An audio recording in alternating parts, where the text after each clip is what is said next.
India and Pakistan, two nations created from the same origins, but sworn enemies.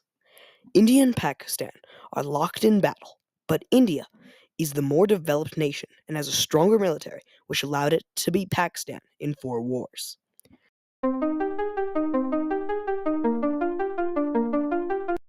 After World War II, the British Raj was advocating for independence, especially by Mahatma Gandhi. In 1947, the British finally gave in and gave the Raj independence. But there was a problem. A party in India known as the Muslim League was advocating for its own nation because India was mostly Hindu and the Muslim minority would most likely be oppressed. This caused the areas to be broken up into West Pakistan, East Pakistan, which would later become Bangladesh, and India.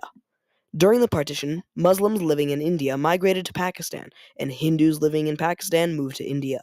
This led to around 14 to 18 million people moving and around 1 million deaths. This idea of Islam versus Hinduism led to a lot of violence later in the nation's lifetimes. The newly appointed Prime Minister of India, Jawaharlal Nehru, gave a speech to Parliament about how they shouldn't join any bloc in the Cold War. We have sought to avoid foreign entanglements by not joining one bloc or the other. The natural result has been that neither of these blocs look on us with favor. This most likely led to the US giving aid to Pakistan later in 1954. Zhou Enlai, the first premier of China, gave a speech at the Bandung Conference about how the West is encroaching into Asia. As he says in this quote, countries outside of Asia and Africa are establishing more and more military bases in Asian and African countries. They are clamoring openly that atomic weapons are conventional arms. India and Pakistan both created nuclear weapons to aid themselves in their wars against each other.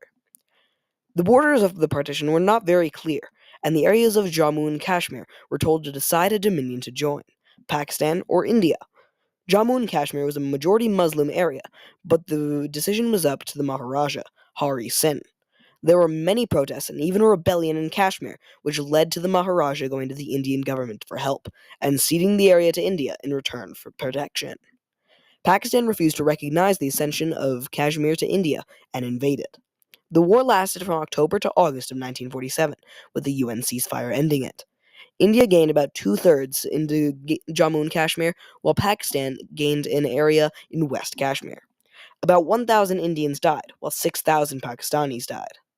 Around the 1950s, the US signed a defensive agreement with Pakistan, which gave it $700 million for defense. Pakistan was feeling bitter about their loss, so they decided to try again after India lost China in the Sino-Indian War in 1962. They decided to invade Kashmir in 1965, where Pakistani soldiers crossed the line of control, the de facto border, dressed as Kashmiri locals. The war started in August and lasted only about a month, and it ended in a loss for Pakistan, with everything ending in a stalemate, and the same borders after the war, as in 1947. The war was also a political victory for India, with it stopping a rebellion in Kashmir and gaining a morale boost. Zulfikar Ali Bhutto wrote a book about his time as Prime Minister of Pakistan, where he talks about how India was unfairly given aid.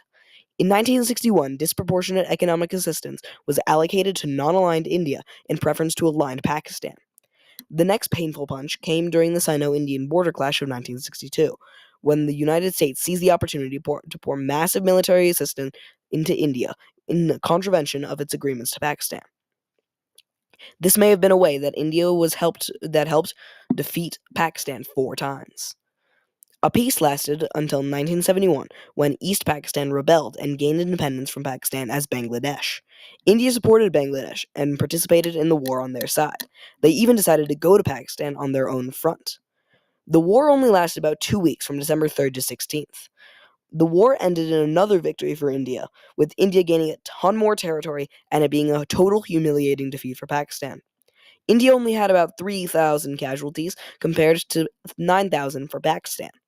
The end of the war led to the signing of the Simla Agreement and the supposed end of the violence in the area for about 13 years. In 1984, India took the Siachen Glacier and started a decade-long on-and-off conflict with Pakistan over the area around the glacier. This ended in another victory for India, with it gaining the glacier when the conflict ended in 2003. The final war to date between India and Pakistan happened in 1991 in the region of Kargil in Jammu and Kashmir. This war lasted around 2 months and was in a completely isolated area of Kargil on the line of control. It was also the least deadly war out of the four, with only 300 Indians killed and around 1,000 Pakistani casualties. There were no territorial changes, so it is considered to have been an Indian victory. There has not been another war since 1991, but there have been multiple skirmishes on the borders since. Most notably in 2001 to 2002, 2008, 2016 to 2018, 2019, and 2020 to 2021. Ever since the partition of the British Raj, India has continued to be the dominant force in the region and showed its continued military dominance over Pakistan and has destroyed Pakistan's military in every conflict they have been a part of. Decolonization and the Cold War are shown to be interconnected through the stories of India and Pakistan. Because of decolonization, two of the major players in the Cold War were created.